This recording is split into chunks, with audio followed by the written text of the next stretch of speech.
తిరిగి వచ్చి ఏంటి ఆయనకు గొప్ప శబ్దముతో దేవుని మహిమపరుచుచు కృతజ్ఞతాస్తులు చెల్లిస్తున్నాడట. అంత మాత్రమే కాదంట, ఆయన పాదములు ఇలా సాగిలపడి నమస్కారం చేశాడట. దేవునికి స్తోత్రం కలుగును గాక. ఇలా సాగిలి పడిపోయాడు, నమస్కారం చేశాడు. అయ్యా యేసు ప్రభువా, నీవే నా దేహాన్ని ఇలా మార్చావు, ఇదిగో నా కుష్ఠరోగాన్ని తొలగించావు, ఈరోజు ఈ సమయంలో నాకు ఈ దేహము కలిగిందంటే, నాకు ఈ స్వస్థత కలిగిందంటే నీవే కారణము అని సాగిలి పడి నమస్కరించి ఆయనకి ఏం చేస్తున్నాడట? కృతజ్ఞతాస్తులు చెల్లిస్తున్నాడట. దేవునికి స్తోత్రం కలుగును గాక. ఏండి మిగిలిన 90 మిగిలిన 9 మంది ఏరి? వారు ఎక్కడికి వెళ్తూ ఉన్నారు? యాజకులు కనుపరచుకోవడానికి వెళ్తూ ఉన్నారు. ఓయ్, ఇదిగో మమ్మల్ని అరణ్యంలో ఉంచారు కదా, మమ్మల్ని ఊరి చివరి పడేశారు కదా, ఇదిగో మా దేహం చూడండి ఎలా మారిపోయిందో కానీ యాజకులకు చూపించడానికి వెళ్ళారే తప్ప ఏంటి ఆ స్వస్థత ఇచ్చిన వాడిని ఏం చేశారు? వాళ్ళు మర్చిపోయారు. ఈరోజు చాలా మంది ప్రియులారా, కష్టం వచ్చిందని దేవుని దగ్గరికి వస్తాము, ఏంటి ఆపద వచ్చిందని దేవుని దగ్గరికి వస్తాము, ఏంటి ఆ కష్టము తీరిపోయిన తర్వాత, ఆ బాధ తొలగిపోయిన తర్వాత ఆ దేవుని కూడా విడిచిపెట్టేస్తున్నారండి. ఆ బాధతో పాటు దేవుని కూడా విడిచిపెట్టేస్తున్నారు. ఆ బాధను తొలగించిన దేవుణ్ణి జ్ఞాపకం చేసుకోవట్లేదు. ఏంటి నా జీవితాన్ని మార్చిన దేవుడు, నా కుటుంబాన్ని మార్చిన దేవుడు, నా కుటుంబాన్ని ఆశీర్వదించిన దేవుడు అని ఆయనకు కృతజ్ఞతలు చెల్లించేవారేరి? కృతజ్ఞత భావము కలిగిన వారేరి? ప్రియరా, ఏంటి మనము కష్టం వస్తే అడగడంలో తప్పు లేదు, కానీ ఏంటి ఆ కష్టము తీరిపోయిన తర్వాత, ఏంటి ఆ మేలు పొందుకున్న తర్వాత, ఏంటి మన జీవితాన్ని, మన కుటుంబాన్ని మార్చి మన కుటుంబాన్ని ఒక ఉన్నతమైనటువంటి స్థితిలోని పెట్టినటువంటి ఆ దేవాదేవునికి కాస్త కృతజ్ఞతాస్తులు కూడా చెల్లించలేకపోతున్నామంటే మనం ఎంత భయంకరమైనటువంటి స్థితిలో ఉన్నామో ఒకసారి ఆలోచించేయండి. నిన్ను కృతజ్ఞతాస్తులు చెల్లించనివ్వకుండా దురాత్మని చేస్తుంది. కృతజ్ఞతలు చెల్లించనివ్వకుండా దురాత్మనికి అడ్డుపడుతూ ఉంది. ఏంటి ఆ దేవునికి కృతజ్ఞతాస్తులు చెల్లించగలుగుతున్నావా? కృతజ్ఞత ఏది? ప్రభువా, ఇదిగో నా జీవితాన్ని మార్చావు నాయనా, కృతజ్ఞత ఏది? ప్రభువా, నాకు స్వస్థతనిచ్చావు ప్రభువా, కృతజ్ఞత ఏది? బాలేని వెంటనే పాస్టర్ గారి దగ్గరికి వస్తాం, ప్రార్థన చేయించుకుంటాం. తర్వాత పాస్టర్ గారు గుర్తుండడు, సంఘము గుర్తుండదు, దేవుడు కూడా గుర్తుండడు. మళ్ళా ఎప్పుడు గుర్తొస్తాం? మరలా మనకు రోగమో కష్టమో తినటనట. అంటే ఒక ఆయన చెప్పాడట, క్రైస్తవులకి సంఘం ఎప్పుడు గుర్తుకొస్తుందట? చెప్పండి, క్రైస్తవులకి ఎప్పుడు సంఘం గుర్తుకొస్తుందట? వారికి రోగమైన రావాలట, కష్టమైన రావాలట. అంటే కష్టాలు వస్తేనే దేవుడా, రోగాలు వస్తేనే దేవుడా? ఆలోచన చేయండి ప్రియరా. ఏంటి మీరు పిలిచిన వెంటనే దేవుడు పలకకపోతే మనం ఏమైపోయి ఉంటామో ఒకసారి ఆలోచన చేయండి. అడిగిన వెంటనే దేవుడు సమాధానం ఇవ్వకపోతే, స్వస్థపరచు ప్రభువా అని అడిగిన వెంటనే దేవుడు స్వస్థపరచకపోతే మనం ఎలా ఉండేవారు ఒకసారి ఆలోచన చేయండి. ఏంటి అడిగిన వెంటనే ఆయన మేలు చేస్తున్నాడు, అడిగిన వెంటనే కార్యాలు చేస్తున్నాడు, అడిగిన వెంటనే స్వస్థలు చేస్తున్నాడు, అడిగిన వెంటనే మన కుటుంబాలను మారుస్తున్నాడు, అడిగిన వెంటనే మన స్థితిగతులు మారుస్తున్నాడు ఆయన. అటువంటి గొప్ప దేవునికి ఏంటి మనం ఏమి ఇవ్వగలుగుతున్నామో ఒకసారి ఆలోచన చేయండి. ప్రియరామ్, దేవునికి చూడండి, దెస్సలోనికీయులు రాసినటువంటి మొదటి పత్రిక చదవండి. ఒక మాట నాకు ఆ మాట అంటే నాకు చాలా ఇష్టం. దెస్సలోనికీయులకు రాసినటువంటి మొదటి పత్రిక 5వ అధ్యాయము 16వ వచనం చదవండి. 16వ వచనం, ప్రతి విషయమునందును కృతజ్ఞతాస్తుతులు చెల్లించుడి, ఎలాగు చేయుట యేసు క్రీస్తునందు మీ విషయములో దేవుని చిత్తము. దేవునికి మహిమ కలుగును గాక. హల్లెలూయా. ప్రియరా, మనము కృతజ్ఞతాస్తులు చెల్లించడమట అది దేవుని చిత్తమై ఉందట. ప్రియరా, కృతజ్ఞతాస్తులు చెల్లించడం వల్ల ఇంకా అధికమైన మేలు పొందుకుంటామంట. అందరూ 2 చేతులు పైకి చాపి దేవునికి స్తోత్రం చెప్పండి. 2 చేతులు పైకి చాపి హల్లెలూయా చెప్పండి. ఏం చెప్పండి? చెప్పండి ఇప్పుడు ఒక్కొక్కరు చెప్పండి. ఫస్ట్ ఎవరు? విజయ చెప్పమ్మా. నెక్స్ట్ చెప్పమ్మా ధనలక్ష్మి గారు చెప్పండి. పర్వాలేదు, నేను ఏం చెప్పాను అది చెప్పండి. తెలుగులోనే కదా మాట్లాడాను. చెప్పండి. కొండమ్మ గారు చెప్పండి, ఏం చెప్పాను? వెనకాతలో చెప్పండి. వెనకాతలో చెప్పాలి. హలో, ఏం చెప్పాను చెప్పండి ఒకసారి. సమీల్ గారు చెప్పండి, ఏం చెప్పాను? ఆ, చెప్పండి ఈసారి అందరూ చెప్పండి. మీరు చెప్పాలి. మీరు చెప్పనంటే ఎలా ఏంటి? ఆ పదం కూడా మనకు రావట్లేదు చూసారా? కృతజ్ఞతాస్థుతులు అనండి ఒకసారి. కృతజ్ఞతాస్థుతులు. కొత్త కొత్తలు కాదు. ఆ, కొత్త కొత్తల ఎవరో కొత్త కొత్తలు అంటున్నారు ఏంటి? కృతజ్ఞతాస్థుతులు. కృతజ్ఞతాస్థుతులు. ప్రియులరా, మనం నేర్చుకోవాలండి. దేవునికి కృతజ్ఞతాస్థుతులు చెల్లించడం కూడా మనం నేర్చుకోవాలి. అది ఏంటి? మన ప్రభు అయిన యేసునందు దేవుని చిత్తమై ఉన్నది కనుక ప్రతి విషయంలో మనం కృతజ్ఞతలు చెల్లించాలి. మేలు జరిగినప్పుడే కాదు కానీ ఏంటి, మనము ఇలా ఉన్నందుకే దేవునికి మనం కృతజ్ఞతలు చెల్లించాలి. ప్రియరా, కష్టం వచ్చింది ఏంటి? ఒకవేళ లోకములో ఉన్నవారు ఏంటి, వారు కష్టం వచ్చిన తర్వాత ఆ కష్టం తీరిపోయిన తర్వాత దేవుని మర్చిపోవచ్చు. ఎందుకంటే వారికి దేవుని గురించి తెలియదు కాబట్టి. దేవుని నమ్మిన ప్రజలు ఏంటి, దేవుని ప్రజలై ఉండి కూడా ఏంటి దేవుని మర్చిపోతే ప్రియరా, ఇక ఇతరులు మనం చూసి ఏం నేర్చుకుంటారు? చూడండి 16 వచనం ఏమన్నాడు? గొప్ప శబ్దముతో దేవుని మహిమ పరుచుచు తిరిగి వచ్చి ఆయనకు కృతజ్ఞతాస్తులు చెల్లించుచు ఆయన పాదముల యొద్ద సాగిలి పడెను. వాడు సమరయుడు. అందుకు యేసుక్రీస్తు అంటున్నారు కదా, 10 మంది శుద్ధులైరి కారా, ఆ 90 ఎక్కడా? ఈ అన్యుడు తప్ప దేవుని మహిమపరచుటకు తిరిగి వచ్చిన వాడెవడును అగపడలేదా అని చెప్పి, నీవు లేచి పొమ్ము, నీ విశ్వాసము నిన్ను స్వస్థపరుచునని వానితో చెప్పును. దేవునికి మహిమ కలుగును గాక. హల్లెలూయా. ఏంటి, అతడు కృతజ్ఞతాస్తులు చెల్లించడం వల్ల అతడి పేరు జీవగ్రంథంలో రాయబడిందండి. ఆ 90 గురించి రాయబడలేదు. ఏంటి, ఇతడు ఒక అన్యజనుడట, ఒక సమరయుడట, దేవుని ఎరగని వాడు అయినా కూడా దేవుని దగ్గర కిరీటాన్ని పొందేసుకున్నాడండి. కారణం ఏం చేశాడు? 1,00,000 రూపాయలు పెట్టి మీటింగ్ పెట్టాడా? అమ్మా చెప్పండి అమ్మా. 1,00,000 రూపాయలు పెట్టి మీటింగ్ పెట్టాడా? ఏంటి, మనం మీటింగ్లు పెట్టము, కోటాలు పెట్టము, ఏమి చేయము. దాని గురించి పక్కన పెడదాం. మీటింగ్లు పెట్టమని చెప్పట్లేదు. అప్పులు చేసి మీరు మీటింగ్లు పెట్టకండి. కృతజ్ఞత కలిగి ఉండండి. దేవుని పట్ల కృతజ్ఞత భావం కలిగి ఉండండి. దేవునికి కృతజ్ఞతాస్తులు చెల్లించండి. ఏంటి, చాలా మంది ఏం చేస్తారు తెలుసా? ఏంటి, పాస్టర్ గారు మొన్నంతా కాళ్ళు నొప్పండి, కాళ్ళు నొప్పి తగ్గిపోయిందండి, మీటింగ్ పెట్టుకుంటానని చెప్పి మీటింగ్ పెట్టుకుంటారు. ఇంకంతే అయిపోయింది. ఇంకా దేవుడికి ఇక మందిరానికి రారు వాళ్ళు. మొన్న మీటింగ్ పెట్టాను కదా పాస్టర్ గారు, మీటింగ్ పెడితే దేవుని మర్చిపోవాలన్నమాట. మీటింగ్ పెడితే ఇక మందిరానికి రావాల్సిన అవసరం లేదన్నమాట. పాస్టర్ గారు మొన్న పెద్ద భోజనాల కూటమి పెట్టాను కదండి, పెద్ద పాస్టర్ గారిని పిలిపించాం కదండి, ఇక దేవుడు అవసరం లేదన్నమాట. ఇంకా దేవుడితో మనకు పని లేదన్నమాట. ఏంటి, చాలా మంది ఇక మీటింగ్లు పెట్టేసి బాయ్ బాయ్ చెప్పేస్తున్నారు దేవునికి. ఏం చెప్తున్నారంట? మీటింగ్లు పెట్టేసి దేవునికి బాయ్ బాయ్ చెప్తున్నారట. కొంతమంది ఏమో ఏంటి మీటింగ్లు పెట్టరు, కోటాలు పెట్టరు. ఏంటి అసలు చర్చకి అసలు వీళ్ళు చర్చకు వస్తున్నారో లేదో వాళ్ళకే తెలియదు, మనకి కూడా తెలియదు. దేవునికి స్తోత్రం కలుగును గాక. హల్లెలూయా. ఏదో అలాగే వెళ్తున్నామండి. చెప్పండి, ఏదో అలాగే వెళ్తున్నామండి. అలాగే వెళ్తున్నావా? ఎందుకు ఆ మాత్రం దానికి వచ్చి? దేవుని పట్ల కృతజ్ఞత భావము లేకుండా మన మందిరానికి వచ్చిన ప్రయోజనం లేదు. ఏదో సరదాగా వెళ్తే కాదు. ఏంటి, నేను కేరళ వెళ్ళినప్పుడు నేను ఒకటే అడిగాను, ప్రవ్వా నేను కేరళ వెళ్తూ ఉన్నాను, ఎలా వెళ్తున్నాను అలా తిరిగి రాకూడదు. నేను అక్కడ గొప్ప అభిషేకంతో నేను తిరిగి రావాలి. అలాగైతే నన్ను తీసుకుని వెళ్ళు, లేకపోతే నేను ఏదో సరదాగా వెళ్ళడానికి కాదు. నేను చెప్పాను, ఇంటి దగ్గర కూడా చెప్పాను, సుగుణ కేరళ వచ్చేసరికి మొత్తం పరిస్థితులన్నీ మారిపోవాలని చెప్పాను. ఆ ఉద్దేశంతోనే వెళ్ళాను అక్కడికి. అంతేగాని ఇది సరదాగో చూడడానికో కేరళను చూడడానికో అండ్ అంత అవసరం నాకు లేదండి. మన కాకినాడలో ఏదైనా పెడితే నాకు వెళ్ళడానికి ఇష్టపడను. ఏదో పిల్లలకి తీసుకెళ్ళాను తప్ప నాకు అంత ఇష్టం ఉండదు. ప్రియరా, నేను అడిగాను, ప్రభా ఇదిగో కేరళ వెళ్తున్నానంటే అక్కడ ఏదో అభిషేకం ఏదో గొప్ప మార్పు రావాలి, గొప్ప కార్యం జరగాలని ఆ ఉద్దేశంతో వెళ్ళాను. రెండో విషయం చెప్పమంటారా, అక్కడ కేరళ అమ్మ నిశ్శబ్దంగా ఉండండి. అక్కడ కేరళ వాళ్ళందరూ మలయాళం మాట్లాడతారు. ఏంటి, నా భాష వాళ్ళకి రాదు, వాళ్ళ భాష నాకు రాదు. ఏంటి, అక్కడ ఫుడ్ సెక్షన్ అంతా డిఫరెంట్. మనం ఇక్కడ ఏంటి ఫామ్ ఆయిల్తో వంట చేసుకుంటే అక్కడ కొబ్బరి నూనెతో వంట.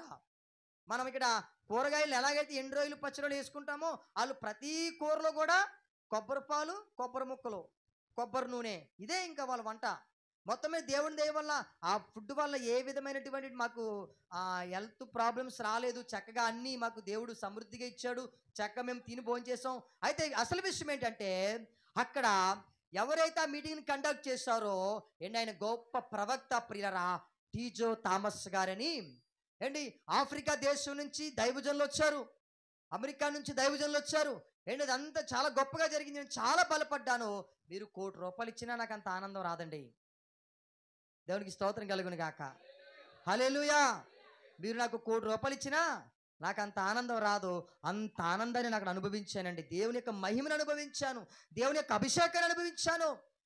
ఆ రోజు ఆదివారం వర్షిప్లో టీజో థామస్ గారు మలయాళంలో వాక్యం చెప్తూ ఉన్నారు. చెప్తూ ఉంటే ప్రియరా, ఎక్కడో ప్లేస్ లేక ఏదో ఒక మూల కూర్చున్నాను. ఒక మూల కూర్చుంటే ఆ దైవజనుడు ఇలా వేలు చూపించి లాజరు అని పిలిచాడు. దేవునికి స్తోత్రం కలుగును గాక. హల్లెలూయా. నాకు అర్థం కావట్లేదు. లాజరు అనే పదం వినిపించింది తప్ప మిగిలినంతా నాకు అర్థం కాలేదు. ఎందుకంటే మలయాళంలో మాట్లాడుతున్నారు.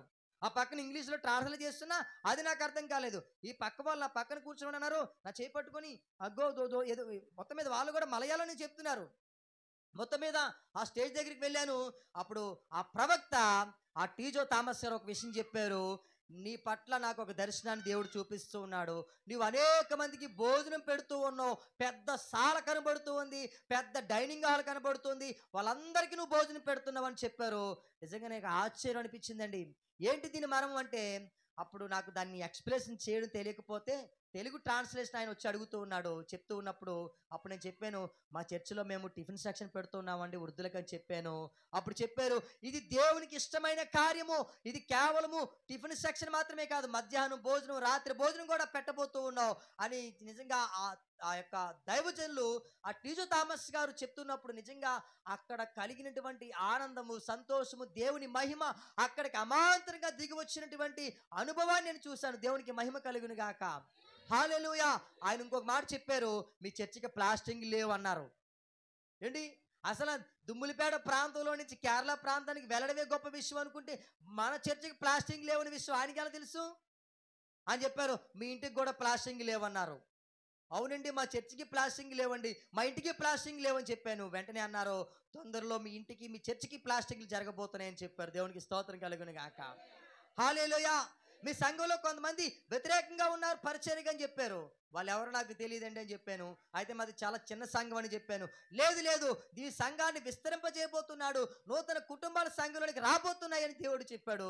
నిజంగా ప్రియరా, ఆయన చెప్పిన ప్రతి మాట, ప్రతి ప్రవచనం కూడా నెరవేరుతుందని నేను నమ్ముతూ ఉన్నాను. ఇంకా చాలా విషయాలు చెప్పారు ప్రియరా. దేవునికి స్తోత్రం కలుగును గాక. పాస్టర్ గారి గురించి చెప్పారు, మా పాప గురించి చెప్పారు, మా పాప పేరు కూడా చెప్పాడు ఆయన. ఇవన్నీ మలయాళంలో ఉన్న ఆయనకి ఎలా తెలిసిపోయింది? అది దేవుని యొక్క ఆత్మ ద్వారానే సాధ్యం ప్రియరా. అడుగుతున్నాడు ఆయన, మీ పాపని నువ్వు చదివించాలనుకుంటున్నావు కదా గొప్ప స్కూల్లో అన్నాడు. అవునండి, మా పాప గవర్నమెంట్ స్కూల్లో చదువుతుందండి, ప్రైవేట్ స్కూల్లో జాయిన్ చేయాలనుకుంటున్నాను, కానీ చదివించగలనా లేదనేటువంటి ఆందోళనలో ఉన్నాను అని చెప్పినప్పుడు ఆయన చెప్పారు, దేవుడు మీ పాపను గొప్ప ఉన్నతమైన స్కూల్లో చదివించబోతున్నాడని చెప్పారండి. ఇలా ప్రియులరా, ఆ యొక్క ప్రాంతానికి వెళ్ళిన తర్వాత నా జీవితంలో ఎన్నో పెనుమార్పులు జరిగాయి ప్రియరా. ఎన్నో అద్భుతాలు జరిగాయి. ప్రియరా, అప్పటి వరకు ఎవ్వరికి పరిచయం కానీ నేను, అనేక మంది నా దగ్గరికి వచ్చారు. బ్రదర్ వేర్ ఆర్ యూ అని అంటే ఎక్కడి నుంచి వచ్చారు మీరు అని. వారు ఇంగ్లీష్లో మాట్లాడేవారు, ఇంగ్లీష్లో అడుగుతున్నారు. హిందీలో మాట్లాడేవారు ఆప్ కహా హై అని హిందీలో మాట్లాడుతున్నారు. మలయాళంలో మాట్లాడేవారు, మలయాళంలో మాట్లాడుతున్నారు. ఇలా నాకు వచ్చి భాషలతో ఆ యొక్క, ఇందాక మా మామయ్య గారు చెప్పారు కదా, మా నరసని మాట్లాడితే అది తుప్పర్లు వస్తాయని సైకిల్ చేస్తున్నట్ట. అలా వారు సైకిల్ గమనించుకొని వారికి అవుట్పుట్ ఇస్తూ చక్కగా అక్కడ అనేక మంది నన్ను ప్రేమించేవారు నా దగ్గరికి వచ్చారు ప్రియరా. ఎక్కడో దుమ్ములపేట ప్రాంతంలో ఉన్న నన్ను కేరళ ప్రాంతానికి దేవుని తీసుకుని వెళ్ళి ఆ ప్రాంతంలో అనేక మంది దైవజనులకు దేవుడు నన్ను పరిచయం చేశాడు. అది ఎంత గొప్ప ఆశీర్వాదం చూస్తున్నారా. ఇది నా తండ్రిని బట్టో, నా తల్లిని బట్టో, నా బంధువులు బట్టో, నా కుటుంబాన్ని బట్టి రాలేదు. ఇది దేవుని యొక్క కార్యాన్ని బట్టి, దేవుని యొక్క మహిమను బట్టే ప్రియరా. ఎప్పుడైతే మనము దేవుని పట్ల కృతజ్ఞత భావము కలిగి ఉంటామో మన జీవితాల్లో పెనుమార్పులు జరుగుతాయి, మన కుటుంబాల్లో పెనుమార్పులు జరుగుతాయి. ఎక్కడో ఉన్న నిన్ను దేవుడు ఇందాక మనం చదువుకున్న భాగాన్ని ఏమన్నాడు ఇక్కడ, ఇందాక 75 కీర్తన భాగాలు మనం ఏం చదువుకున్నాం, ఒకనిని తగ్గించును ఒకరిని హెచ్చించును, ఒకరిని తగ్గించేవాడు ఆయనే, ఒకరిని హెచ్చించేవాడు కూడా ఆయనే. కాబట్టి మనము కృతజ్ఞత భావము కలిగి జీవించినట్లయితే తప్పకుండా దేవుడు మనను అభివృద్ధిలోనికి తీసుకుని వెళ్తాడు.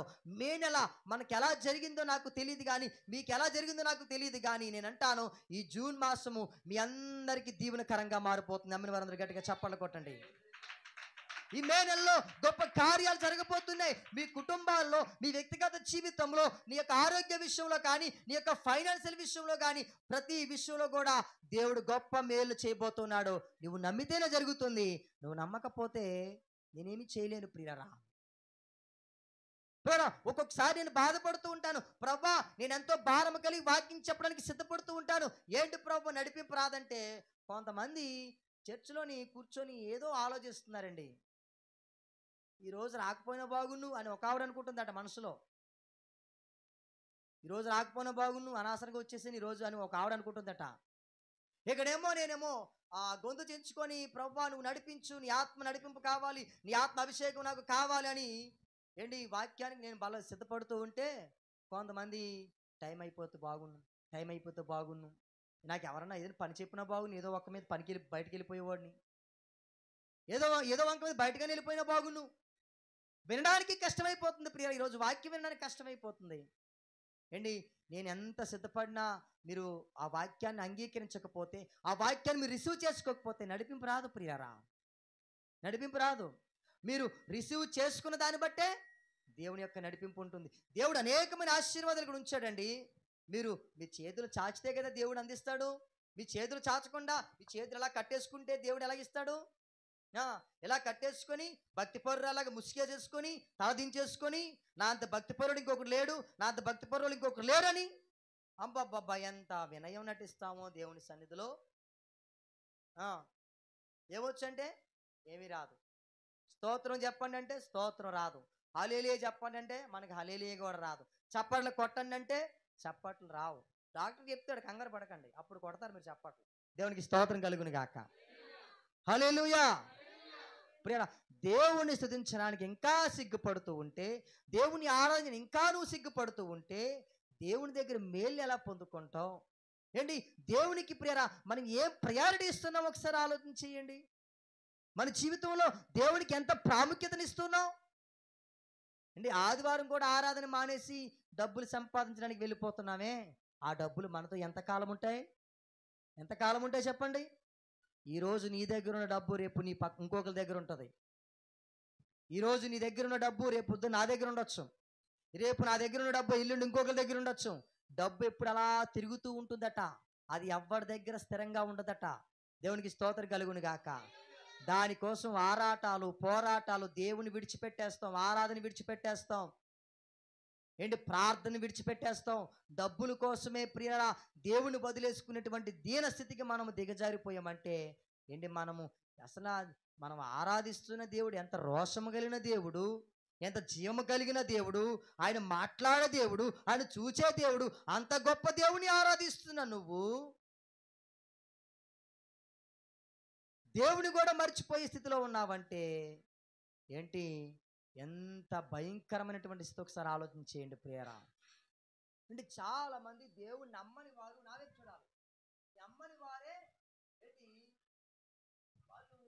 వాళ్ళు నమ్ముకున్న దేవుని కోసం చాలా చేస్తారండి, చాలా చేస్తారు. కానీ మనం జీవము గల దేవుని ఆరాధిస్తున్నాం. ఏం ప్రయారిటీ ఇస్తున్నాం? ఆ దేవునికి మనం ఏమిస్తున్నాం? ఆ దేవునికి ఎంత ప్రాముఖ్యతనిస్తున్నాం ఒకసారి ఆలోచన చేయండి. ఆదివారం 1-2 గంటలు దేవుని సన్నిధిలో మనం కూర్చోలేకపోతున్నామే. ఇక శుక్రవారం ఆరాధనకి ఎవరు రావట్లేదు, శనివారం ఆరాధనకి ఎవరు రావట్లేదు. ఎవరి కోసం ఈ ఆరాధనలు, ఈ కార్యక్రమాలు ఎవరి కోసం?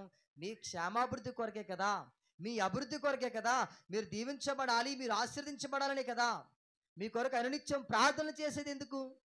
సంఘం కోసం ఉదయాన్నే లేచి మోకాలేసి ప్రార్థన చేసేది ఎందుకు? మీరు బాగుండాలనే కదా, ప్రియరా. మీరు మందిరానికి వస్తున్నారంటే దీవెనకరంగా ఉండాలి. మందిరానికి వస్తున్నారంటే మీరు ఆశీర్వాదకరంగా, అనేక మందికి మీరే మేలు చేసేవారుగా దేవుడు మార్చేస్తాడు. అనేక మందికి మీరే మేలుకరంగా మారిపోతారు. దేవునికి మహిమ కలుగును గాక. హల్లెలూయా. ప్రియులరా, మనము దేవునికి మొదటి స్థానాన్ని ఇస్తే, జాగ్రత్తగా వినాలి, ముగించేస్తున్నాను. మనము దేవునికి మొదటి స్థానాన్ని ఇస్తే దేవుడిని ప్రతి కార్యాన్ని సఫలపరుస్తాడండి. ప్రతి కార్యాన్ని సఫలపరుస్తాడు. మన జీవితంలో మొదటి స్థానం దేవునికి ఇవ్వాలి. ఇంతవరకు భార్యకు స్థానం ఇచ్చి ఉండొచ్చు, భర్తకు స్థానం ఇచ్చి ఉండొచ్చు, పిల్లలకు స్థానం ఇచ్చి ఉండొచ్చు. ఏంటి, దేవునికి మొదటి స్థానం ఇచ్చి చూడండి, మీ జీవితాలు ఎంత గొప్ప దీవెనకరంగా మారిపోతాయో, ఎంత గొప్ప ఆశీర్వాదకరంగా మారిపోతాయో మీకు అర్థమవుతుంది ప్రియరా. మన జీవితంలో మొదటి స్థానము దేవునికి ఇవ్వాలి. మన జీవితంలో మొదటి ప్రయారిటీ దేవునికి ఇవ్వాలి. దేవుడి మాటలో మనందరి వినికిలో ఫలింపజేయునుగాక. ఆమేన్. మనందరము కూడా కృతజ్ఞత భావము కలిగి జీవించునుగాక. ఆమేన్. దేవుడు ఈ మాసములో నూతన క్రియ మన పట్ల జరిగించునుగాక. ఎడారిలో ఆయన నదులను ప్రవహింపజేయునుగాక. అరణ్యములో ఆయన మనకు మార్గమును సరళము చేయునుగాక. మన జీవితంలో మన కుటుంబాలు అధికమైన మేలు చేయునుగాక. ఆమేన్, ఆమేన్. అందరు కళ్ళు మూసుకోండి ప్రార్థన చేసుకుందాం.